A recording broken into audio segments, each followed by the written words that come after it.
سامعین کرام، آج کی گفتگو کا موضوع محرم الحرام کی اہمیت اور فضیلت کو بیان کرنا ہے۔ محرم الحرام کا مہینہ اللہ تبارک و تعالیٰ کے نزدیک ابتدا زمانے سے ہی بڑی اہمیت اور فضیلت کا حامل ہے، اور اسلام نے بھی اس کو بڑی اہمیت اور فضیلت دی ہے۔ رمضان کے روزے فرض ہونے سے پہلے اسلام میں صرف 10 محرم کا روزہ تھا، اور محرم اور اس میں یوم عاشورہ ابتدائے وقت سے اس کی بڑی اہمیت فضیلت جیسے میں نے آپ کو بتایا رہی۔ آدم علیہ السلام اور اماں حوا کی آپس کی دنیا میں ملاقات جو ہوئی وہ دن بھی 10 محرم کا دن تھا۔ نوح علیہ السلام نے جب اللہ سے دعا کی کہ یہ لوگ میری باتوں کو نہیں مانتے، لہٰذا ان سب کو تہس نہس کر دیں، تو اللہ تبارک و تعالیٰ نے ایک کشتی بنوائی اور اس پر وہ قوم سوار ہوئی، اور 6 مہینے تک وہ پوری دنیا کے اندر ہی سیلاب رہا، تو 6 مہینے تک وہ سمندر میں تیرتی رہی۔ جس دن وہ جودھی پہاڑ پر اتری، وہ پہاڑ اس دن بھی 10 محرم کا دن تھا۔ ایوب علیہ السلام کو اللہ تبارک و تعالیٰ نے ابتلا دیا، امتحان دیا، 18 سال تک مسلسل بیمار رہے۔ جس دن اللہ تبارک و تعالیٰ نے شفا عطا فرمائی وہ دن بھی 10 محرم کا دن تھا۔ یونس علیہ السلام چلے گئے، مچھلی کے پیٹ میں چلے گئے، 40 دن وہاں پر رہے، دعا کرتے رہے، اور دعا جب قبول ہوئی اور وہ مچھلی کے پیٹ سے نکلے تو وہ دن بھی 10 محرم کا دن تھا۔ اس کے علاوہ موسیٰ علیہ السلام اپنی قوم کو لے کر نکلے فرعون کے عذاب سے بچانے کے لیے۔ اللہ تبارک و تعالیٰ نے جس دن اس فرعون کو غرق کیا اور موسیٰ علیہ السلام اور ان کی قوم کو نجات عطا فرمائی، وہ دن بھی 10 محرم کا دن تھا۔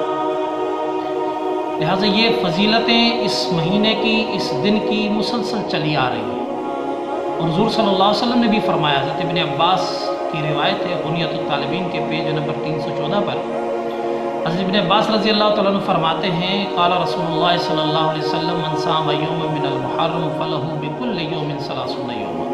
حضور فرماتے ہیں کہ محرم کے ایک دن کا روزہ رکھنا پورے مہینے روزہ رکھنے کے برابر ہے۔ دوسری جگہ صحیح مسلم کی حدیث میں 367 نمبر پیج پر فرمایا کہ وَصِيَامُ يَوْمِ عَاشُورَىٰ احتسب علی اللہ ان یکفر السنۃ التی قبلہ، کہ جو شخص یوم عاشورہ 10 محرم کے دن روزہ رکھتا ہے، مجھے اللہ کی رحمت سے امید ہے کہ اس کے پورے سال، پچھلے پورے سال کے گناہ اللہ تبارک و تعالیٰ معاف فرما دے گا۔ اور دوسری روایت میں فرماتے ہیں کہ ما رأیت النبی صلی اللہ علیہ وسلم یتحری صیام یوم فضلہ علی غیرہ الا ھذا یوم، یعنی یوم عاشورہ، کہ رمضان کے علاوہ کسی اور دن میں مجھے حضور صلی اللہ علیہ وسلم کو میں نے اتنے شوق کے ساتھ روزہ رکھنے والا نہیں دیکھا سوائے اس یوم عاشورہ کے دن۔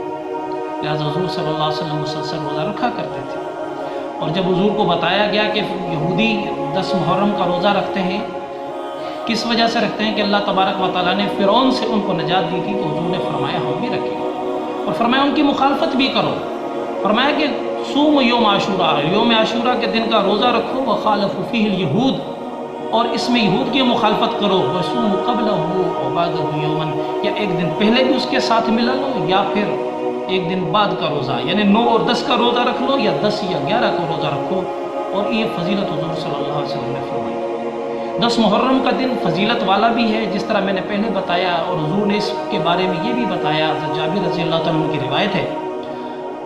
الاستذکار ابن عبد البر مالکی رحمۃ اللہ علیہ ہیں، ان کی کتاب کی جلد نمبر 3 میں 331 نمبر پیج پر حضور حضرت جابر سے ایک روایت نقل کی ہے۔ فرمایا کہ من وسع علی نفسہ و اہلہ یوم عاشورہ، کہ یوم عاشورہ کے دن 10 محرم کے دن اگر کوئی اپنے خاندان والوں کو اپنی ذات پر کشادگی کرتا ہے، اچھے کھانے اور وغیرہ کھلاتا ہے اور خیرات وغیرہ بھی کرتا ہے، فرمایا وسع اللہ علیہ سائر سنہ، اللہ تبارک و تعالیٰ پورے سال کے رزق کو کشادہ فرماتا ہے۔ لہٰذا یہ مہینہ ہے بڑی عبادات اور اذکار اور ذکر اذکار کا مہینہ ہے۔ خوب ہم عبادت کریں، ذکر اذکار کریں، اور اس پر جو کچھ خاص قسم کے وظائف بھی بتائے گئے ہیں، انشاءاللہ وہ قریب اپنی نیکسٹ بیان میں انشاءاللہ آپ کو بتائے جائیں گے۔ اور سب سے آخر میں، یہ ہم سب کو پتہ ہے کہ ہم سب کا دل بھی اس مہینے میں بڑا دکھی ہوتا ہے۔ اہل بیت رسول صلی اللہ علیہ وسلم کو 60 ہجری میں مظلوماً اسی 10 محرم کو شہید کر دیا گیا۔ حقیقت میں یہ ہم سب کے لیے بڑے دکھ کی بات ہے، اور کائنات میں اتنا بڑا ظلم کبھی نہیں ہوا۔ وہ رسول جو سارے کائنات کے لیے آیا تھا، اس کے پورے خاندان کو اسی رسول کے امتیوں نے شہید کر دیا۔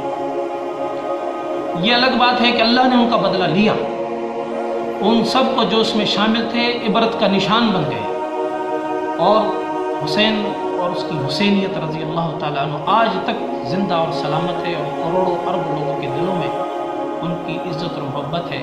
یزید اور یزیدیت آج بھی بدنام ہے، اس وقت بھی بدنام ہو۔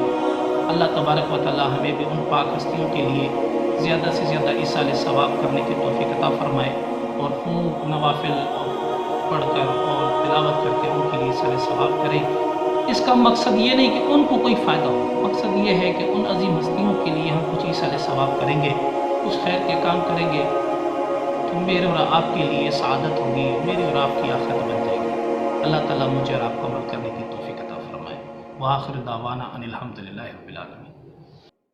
ناظرین، ویڈیو دیکھنے کا شکریہ۔ مفتی محمد مصطفیٰ صاحب کے مزید اسلامی، اصلاحی، معاشرتی بیانات کو سننے اور مسائل کو سمجھنے کے لیے ہمارے چینل کو سبسکرائب کریں، اور اپنے دوستوں کے ساتھ بھی شیئر کریں، اور بیل آئیکن کو دبائیں تاکہ ہماری اپڈیٹس آپ کو ملتی رہیں۔